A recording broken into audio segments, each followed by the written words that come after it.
આપ જોઈ રહ્યા છો ક્રાઇમ હંગામા ન્યૂઝ.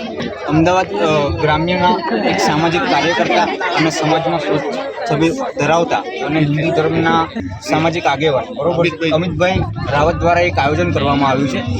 હાલ અમદાવાદ ગ્રામ્યના વિવેકાનંદ નગર વિસ્તારમાંથી પ્રથમ બસનું આયોજન એમને કરેલ છે, જેમાં પ્રયાગરાજ ભવ્ય કુંભ મેળો ચાલી રહ્યો છે, જેમાં લાખો શ્રદ્ધાળુઓ ત્યાં સ્નાન માટે જઈ રહ્યા છે.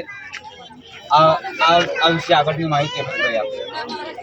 આમાં કહેવા જઈએ ને તો જો કે મેં આયોજન એ માટે કર્યું હતું કે દરેક વ્યક્તિઓ વધારે પૈસા ખર્ચીને લક્ઝરી પ્રિપેર નથી કરતા. મેં ઓછામાં ઓછા ખર્ચે એવી લક્ઝરીનું આયોજન કર્યું, સ્લીપર લક્ઝરી, અને એમાં નાના બાળકો, ઉંમરલાયક વ્યક્તિઓ કે જે 29 તારીખનું જે મૌની અમાવસનું સ્નાન છે ને એ સ્નાનનું મહત્ત્વ છે, અને એમાં પણ 144 વર્ષે આવેલા કુંભ મેળાનું જે આયોજન કરેલું છે એ કુંભ મેળાના આયોજન માટે મને ઘણા લોકોએ હિંમત આપી કે અમિતભાઈ અમારે આવું છે, તમે આ રીતના કરો, બરાબર છે. એમાં 80 વર્ષના માજી પણ છે, 1 વર્ષની નાની ઢીંગલી પણ છે, અને ઘણા લોકોનો સહકાર હતો કે અમિતભાઈ તમે કરો. અને મને એક સારો વિચાર આવ્યો કે મારે ઓછા ખર્ચે મારે ખાલી યાત્રા જ કરાવી છે, કમાવાની કોઈ દ્રષ્ટિ નથી. રહેવા જમવા સાથેનું આયોજન કર્યું 6 દિવસનું કુંભ મેળાનું. આપ તો કંઈ કહેવા માંગશો અમિતભાઈ વિશે? બહુ સરસ આયોજન કર્યું, કેમ કે કોઈ ટિકિટ મળતી નથી. સરસ આયોજન કર્યું, કેમ કે 1 મહિનાથી હું વેટિંગમાં જ છું, ટિકિટ ક્યાંય મળતી નથી. બેટર એમને બસ જે આયોજન કર્યું બેટર. આ મહાકુંભ મેળામાં બેન સાથે બી વાત કરું.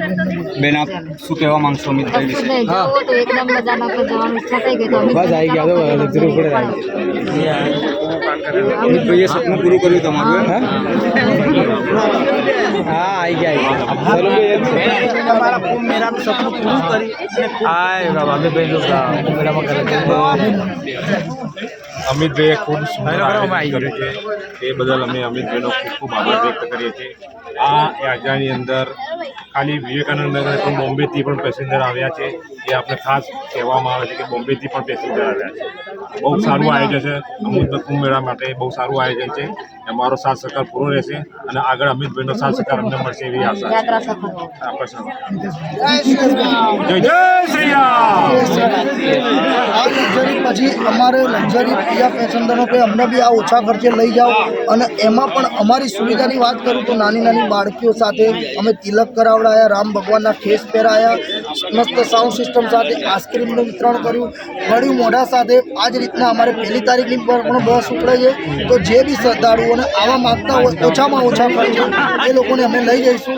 આ જ રીતના યાત્રા કરાવી અમારો લક્ષ્ય છે, ને હિન્દુ ધર્મને સાચવવો એ અમારી એક જિમ્મેદારી છે. ભારત માતા કી જય. જય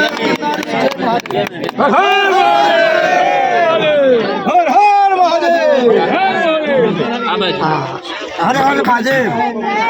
ખરેખર આ તો ભાગ્યશાળી હોય એમના હાથે મળે કે 142-44 વર્ષે આ મહાકુંભ મેળાનું આયોજન થતું હોય ને અમિતભાઈએ આજે બધાને આ જે લાભ આપ્યો, ધાર્મિક અને સનાતન ધર્મને ઉજાગર કરવાનું આ શ્રેય અમિતભાઈને જાય છે.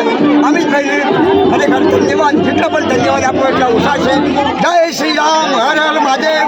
દરેકની યાત્રા સુખમય અને મંગલમય એવી અભિલાષા સાથે ખૂબ ખૂબ પ્રાર્થના. હર હર મહાદેવ. 144 વર્ષના આ કુંભ મેળામાં ખરેખર પુણ્યશાળી આત્મા હોય એ જઈ શકે અને આ ત્રિવેણી સંગમમાં દરેક ભગવાનને સારામાં સારી આગળ આવવાની તક મળે. જય શ્રી રામ.